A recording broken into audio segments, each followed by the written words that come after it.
Messi ছাড়া তো খেলা অসম্পূর্ণ। একবার পাইতাম একটু জড়ায় ধরতাম। আমি অনেক লাভ করি, অনেক ভালোবাসি। আর্জেন্টিনা না খেলতে খেলতে জ্যাম হয়ে গেছে এমন কিছু এমনটা না, ব্যাপার হচ্ছে মেসির হাতে আমরা কাপ দেখতে চেয়েছিলাম এবং অবশ্যই, এবারও কাপটা আমরা দেখি। এবারও আমরা নিব ইনশাআল্লাহ। আর ব্রাজিলকে 7 আপ না, এবারও আরো 7 আপ, ডাবল 7 আপ খাবে ব্রাজিল। আলজেরিয়া তো কোনো দলই না, এটা কোনো দল হলো মেসির কাছে, মানে আর্জেন্টিনার কাছে। সুন্দর জিনিসগুলো না, এগুলো কেটে কেটে দিবেন। হ্যাঁ, আমার ভুলগুলো কিন্তু ধরবেন না। অবভিয়াসলি জিতবে, এটা তো আমি আশা করি। কেন মনে হয় জিতবে?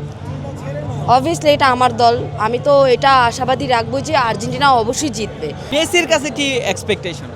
মেসির অনেক ভালো লাগে, ওরে যেই দেখে তারই অনেক ভালো লাগে, মানে আমাদের ক্রাশ অনেক ভালো অনেক খেলোয়াড়। ও যদি ওরে আমি অনেক লাভ করি, অনেক ভালোবাসি। যদি একবার পাইতাম একটু জড়ায় ধরতাম। ওকে ওকে, মেসির কাছে আজকে কোনো গোল এক্সপেকটেশন আছে কিনা? আছে তো, ওই গোল দিবে। যদি গোল অবশ্যই মেসি তো অলওয়েজই দেয়, হ্যাঁ, এটা তো মানে আনএক্সপেক্টেড তো না। মেসি ছাড়া তো হয়ই না খেলা। আর সবচেয়ে বড় কথা হচ্ছে গেছেবার যে খেলাটা দেখছি আমি, মেসি যখন 5 মিনিটে যখন নামলো, যখন গোল দিল, তো মেসি ছাড়া তো খেলা অসম্পূর্ণ। কি মনে হয় 2022 সালে যখন আর্জেন্টিনা চ্যাম্পিয়ন হইলো, এরপর একটু রিল্যাক্স হয়ে গেছেন কিনা আপনারা সবাই? কেন এটা কেন বলা হইলো আমি বুঝলাম না। মনে হচ্ছে যে আর্জেন্টিনা না খেলতে খেলতে জ্যাম হয়ে গেছে এমন কিছু। এমনটা না, ব্যাপার হচ্ছে মেসির হাতে আমরা কাপ দেখতে চেয়েছিলাম এবং অবশ্যই, এবারও কাপটা আমরা দেখি। এবারও আমরা নিব ইনশাআল্লাহ।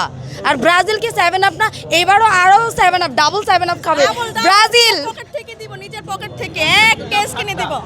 আচ্ছা, কি মনে হয় যে আসলে সবকিছু ব্যতি রেখে আজকে আলজেরিয়াকে মেসি হারাতে পারবে কিনা? অবশ্যই, yes. ইয়েস। আলজেরিয়া তো কোনো দলই না, এটা কোনো দল হলো মেসির কাছে, মানে আর্জেন্টিনার কাছে। আর আর্জেন্টিনা দল তো ভালো ভালো দলের সাথে জিতে খেলে চ্যাম্পিয়ন হয়ে আসছে তো।